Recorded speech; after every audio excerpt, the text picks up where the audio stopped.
A beautiful landmark rises over the city's skyline. In the Kenyan capital Nairobi, a giant structure made of steel and concrete with a waist that emphasizes the outdoor and physical experience of both visitors and residents.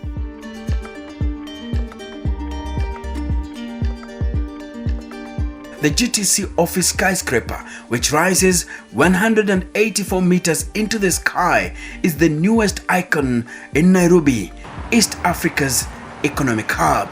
You realize that there was much thought not just to the occupants in the building, but also around and outside the building. It is a true symbol of Kenya's booming real estate market and Nairobi's transformation into a contemporary metropolis. This is a trend setter for us in Nairobi, for us in Kenya, and even in the African region. The Global Trade Center is not just a tall building, but it is where international architectural styles meet.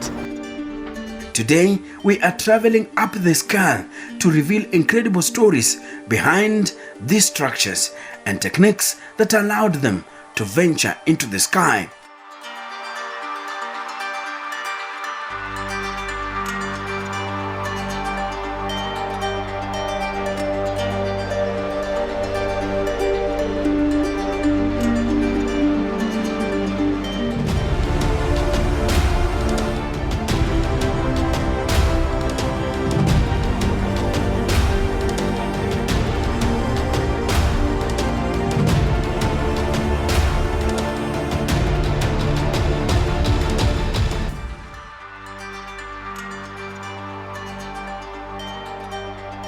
Nairobi, South Central Kenya. This pre-independent city is the biggest in Kenya.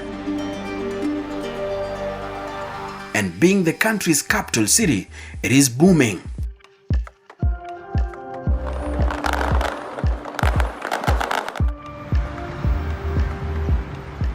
New buildings are rising up in almost every corner, but there is one that represents the overall upgrade of urban lifestyle in Kenya. Well, when we talk about international architectural style, then we talk about the Global Trade Center. It is not just a tall building, but it is where architecture and engineering literally meets. Now today, we're gonna meet the men and women who are behind the construction of this engineering marvel. Join me.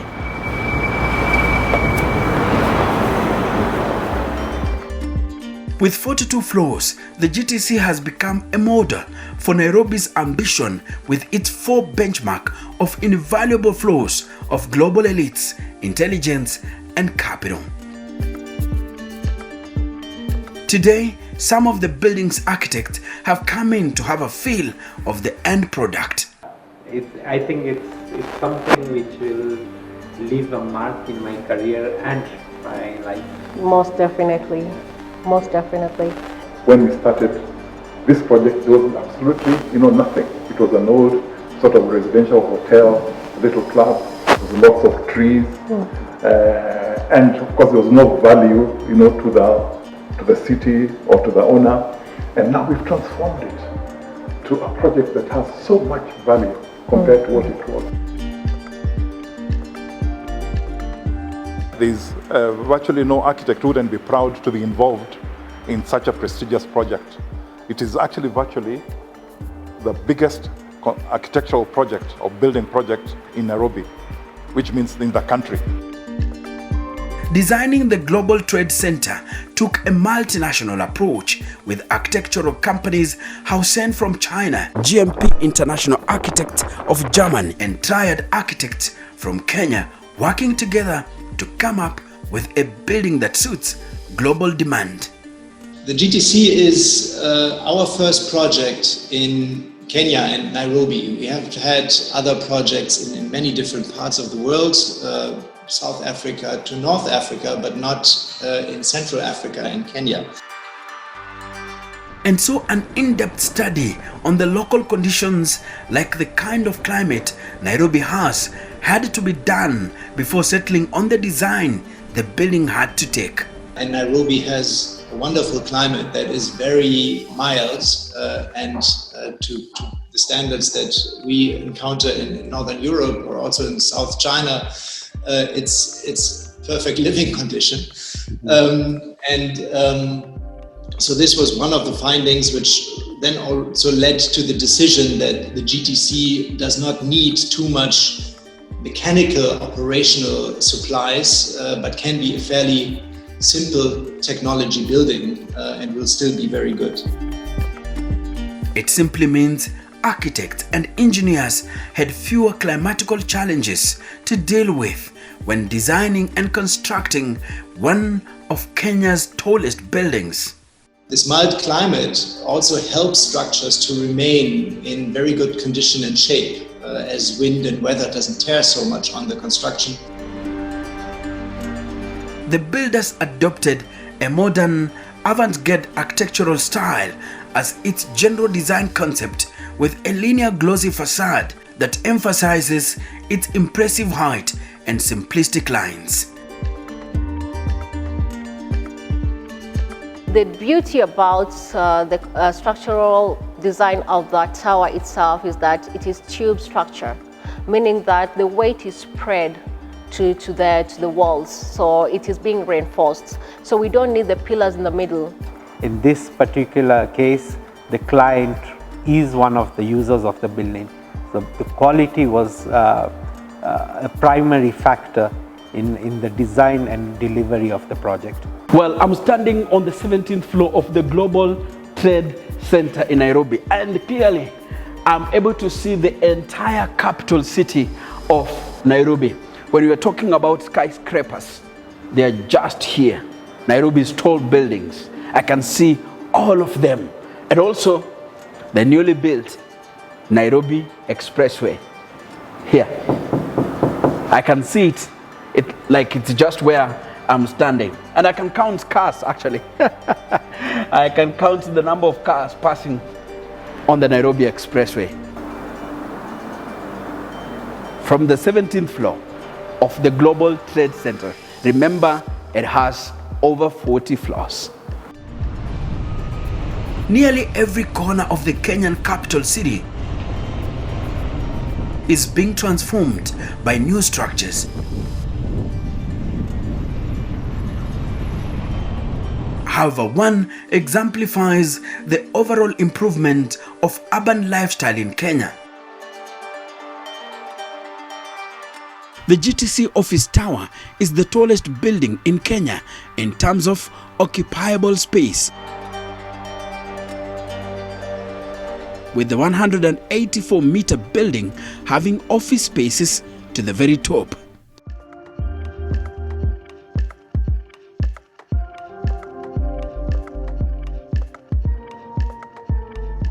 The Global Trade Center in Nairobi is brimming with elements that are meant to excite. The ultra-premium complex includes an office tower, panorama decks, a JW Marriott luxury 5-star hotel, a boutique mall,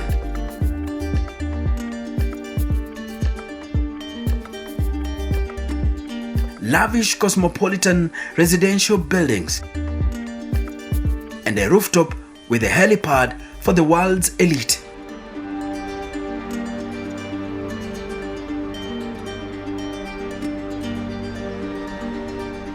首先我们的写字楼的办公空间是按照国际这个商务黄金办公区域进行设置的。我们配套了很多，包括餐饮、娱乐、用品办公等相关的这个服务配套。It is the first of its kind in East and Central Africa region. GTC has 6 towers, the tallest being the office tower.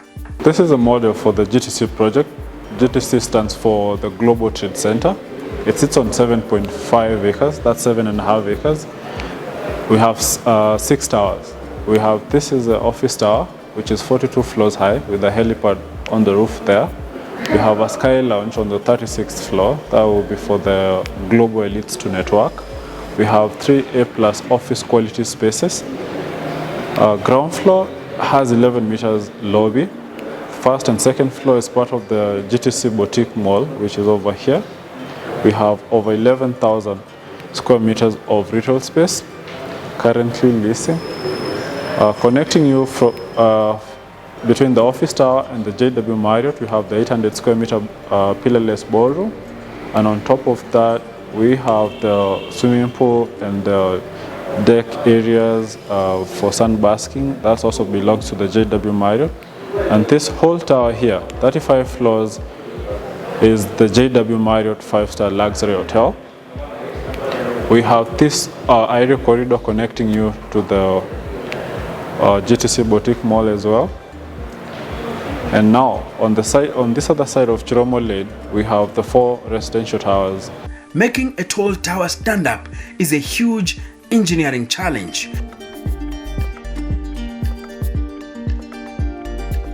To understand how this tower can soar high in the sky, we turn our attention to men and women at the center of its construction. I'm Tobias Keil, working for GNP, a German architect's office. My name is Julius Kibwage. I'm an architect by profession. I work with Triad Architects, where I'm a partner. My name is Sujesh Patel. I work for Triad Architects. I was the project leader for the GTC, which we commenced in the Beijing office, and I took it to the Berlin office with me. So I've been with the project from the very first line that we did on an empty sheet of paper to this very moment. China's real estate giant Avic International Real Estate Kenya Limited has so far invested 40 billion Kenyan shillings into the structure. Located in a city suburb, the construction incorporated a lot of considerations. The steel and concrete colossus needs extremely strong foundations. To achieve that, engineers needed to support the concrete core on a thick concrete base set directly into the bedrock. The ground in most of Nairobi is actually not bad for foundations, or this area. In Upper Hill area, it's very rocky. Westlands is not as rocky as Upper Hill. Here we are in Westlands, but still parts of it are rocky. So we actually found from the studies of the ground that aspects of the site were fairly rocky. And so to anchor the tower's outer steel structure, engineers must dig deeper into a fairly rocky surface. Now, one thing about rock is it's difficult to excavate, as you can imagine. It's a hard surface and so on. Now, imagine what will it take to excavate rock? You have to blast it. The location of the project will prove to be a challenge. Blasting in such a neighborhood will inconvenience others and will also reduce the stability and integrity of the neighboring structures. In a nutshell, blasting was ruled out. So a system was used where a bit of drilling was done, which is time consuming because it also has to be quiet. This will reveal a new engineering challenge. The ground had different soil textures. Some parts were rocky, while others had normal soil. For engineers, it was time to figure out design solutions that will fit its kind of ground while ensuring the integrity of the building. Of the 6 towers, the GTC office tower is the tallest and hence called for higher foundation requirements. Particularly under that tower, the actual foundation is mass concreting. That the solution that was taken here, it's like what we'd call a floating foundation. all right? From one end to the other end, it's like a big boat. And it has to be thick enough to be able to withstand the differences in weight. It has to be big enough because the tower that is sitting on it. That we're basically building on solid rock. So basements were extremely expensive, hard labor, chopping solid rock out. So we try to reduce the basements as much as possible, limit the space that we need to go into the ground. This is something different to usual high-rise buildings, where first thing is bring as much down into the ground as you can, so that the high tower has a good foundation underneath. In this case, we had a very shallow basement, but this basement was sitting on solid rock. You can imagine a tall structure, it can move like that. So it has to be strong enough to be able to withstand any movement, in whichever way, in whichever direction. And it also has to withstand the pressures that building will take, all manner of pressures, whether it is wind, weight, earthquake, and so on. They support the concrete core in a thick concrete base set directly into the bedrock. We have heard of collapsing buildings in other parts of Nairobi, other parts of the country. And the main reason is that people ignore that foundations are very important.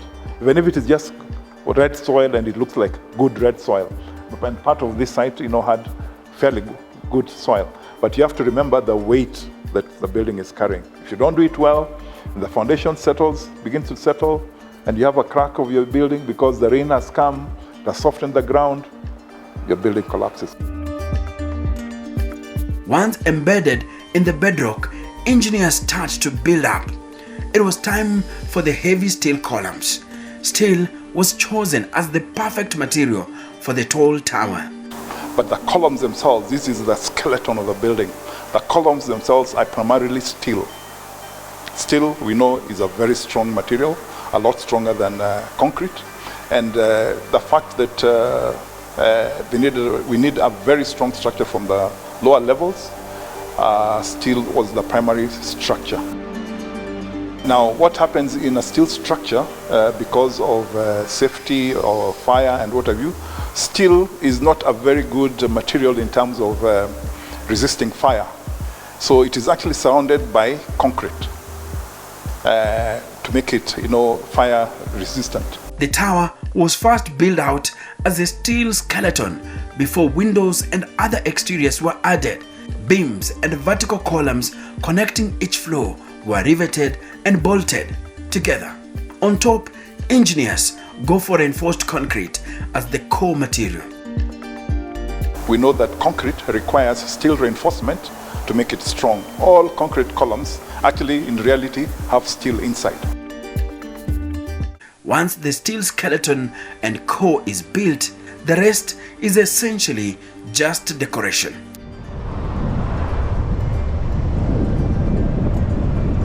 The steel and concrete colossus now stands as a marvel of engineering capabilities.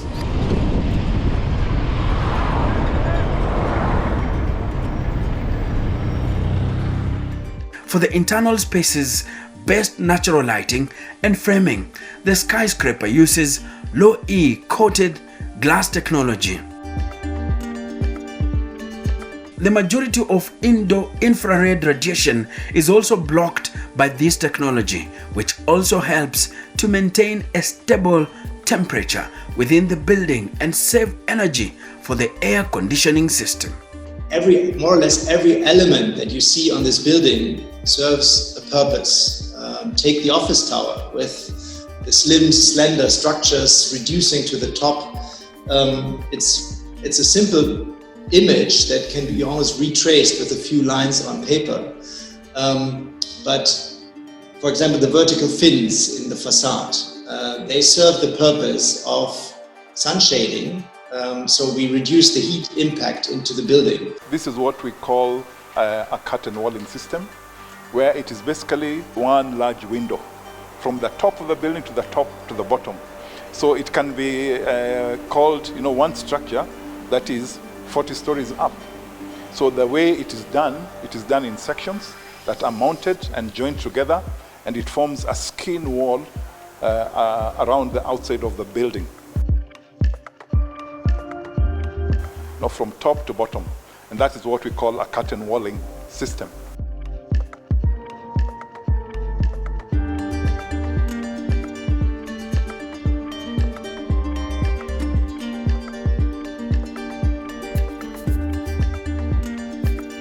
Primarily, it gives visibility to the building. It is what you see. It is designed in such a way that it keeps out various elements. It should be strong enough to withstand wind force. The taller you go is quite a big factor in design of a building. So it has to be strong enough to withstand the wind process. Now, what Julius Kibwage is talking about is this one. This is what we call the curtain walling. It looks like just one window coming from the upper floor to the ground one. And it's very heavy and hard. Now, this in particular for this building, for security reasons, at the tower and in the offices and the hotels, you actually can't open the window and jump out and wave to somebody else. One of the reasons is that we don't want people to do that. You know, they can fall off by accident, commit suicide and what have you. You know, you don't want that. The other important issue is for security reasons. This glass is actually bullet resistant around the two tall towers, such that there's no way anybody can actually just come and, you know, shoot out to the next buildings wherever there's a target. And actually, because of the elevated position, you know, somebody who has ill intentions can actually, you know, shoot at neighboring buildings and neighboring targets. So that's not possible. Of course, it's possible, but you know, it's now made a lot difficult.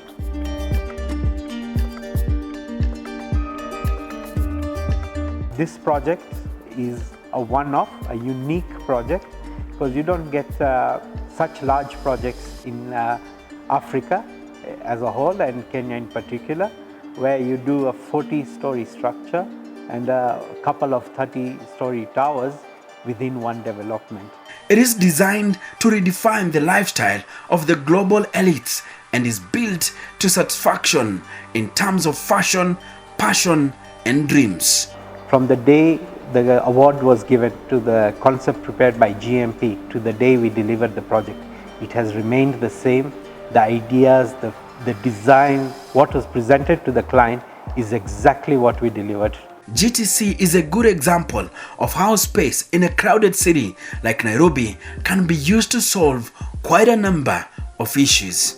You can engage with international clientele. You have 5-star hotel, JW Marriott's within the same complex. You have high-end residential units.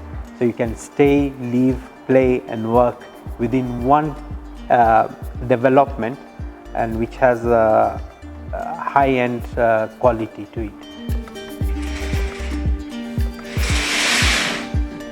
514 apartments are housed in GTC's 4 apartment towers, 2 of which are serviced apartments managed by Pan Pacific, and the other 2 are apartments for sale. Watch out for more on this in our second episode. My name is Enoch Sikolia, and this is the Kenyan Historian.